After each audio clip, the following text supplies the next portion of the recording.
네, 다시 비속어 논란으로 돌아와서 국민의힘은 이번 비속어 발언을 최초 보도한 MBC에 대해서 여러 조치를 예고하면서 민주당과 언론의 내통 의혹까지 제기하고 있습니다. 네, 더불어민주당은 박진 외교부 장관 해임을 거론한 가운데 대통령이 결단하지 않으면 내일 의원총회를 거쳐 해임 건의안을 발의하겠다고 압박했습니다.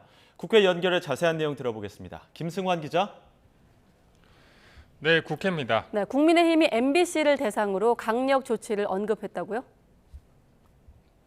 네, 국민의힘 주호영 원내대표는 MBC가 최초로 비속어 프레임을 씌우면서 철저한 확인 과정을 생략한 채 자의적이고 자극적인 자막을 입혀 보도했다고 주장했습니다.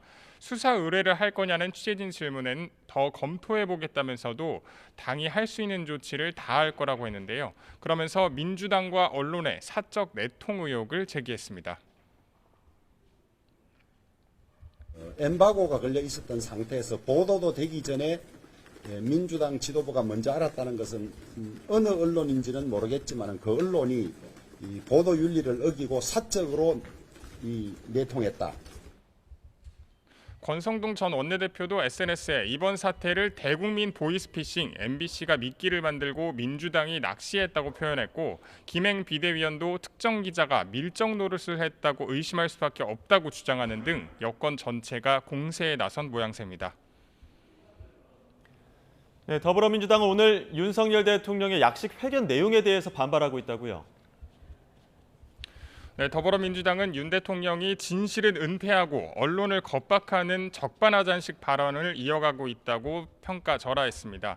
또 이번 순방의 총책임자인 박진 외교부 장관을 해임하고 외교 참사 책임자들을 전면 교체하라고 촉구하면서 결단을 내리지 않으면 내일 의원총회에서 당론을 모아 외교부 장관 해임 건의안을 발의하겠다고 밝혔습니다.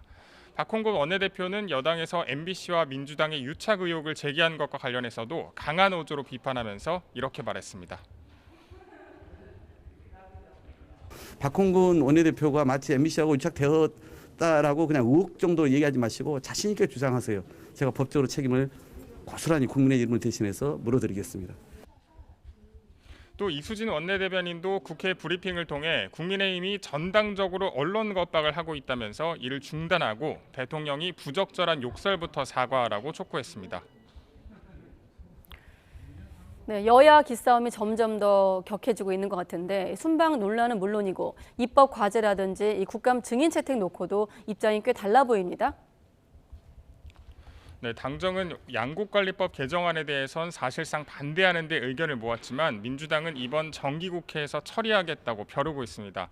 앞서 민주당이 농해수위 법안심사소위에서 양국관리법 개정안을 단독 처리한 걸 두고 여당이 반발했죠. 당장 오후 전체 회의 안건조차 정해지지 않았고 회의 예정 시간이었던 오후 3시에 개의하지 못하고 지연되고 있습니다.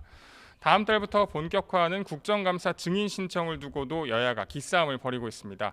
민주당은 김건희 국감을 치르겠다는 태세로 김 여사의 모친, 건진 법사 등 관련 의혹을 따져볼 증인 신청을 준비하고 있지만 국민의힘은 야당의 망신주기, 발목 잡기식 증인 채택에 반대하면서 지난 정부 시절 의혹 관련 인물을 명단에 올리겠다는 입장이라 대립은 더욱 심화할 것으로 보입니다. 지금까지 국회에서 YTN 김승환입니다.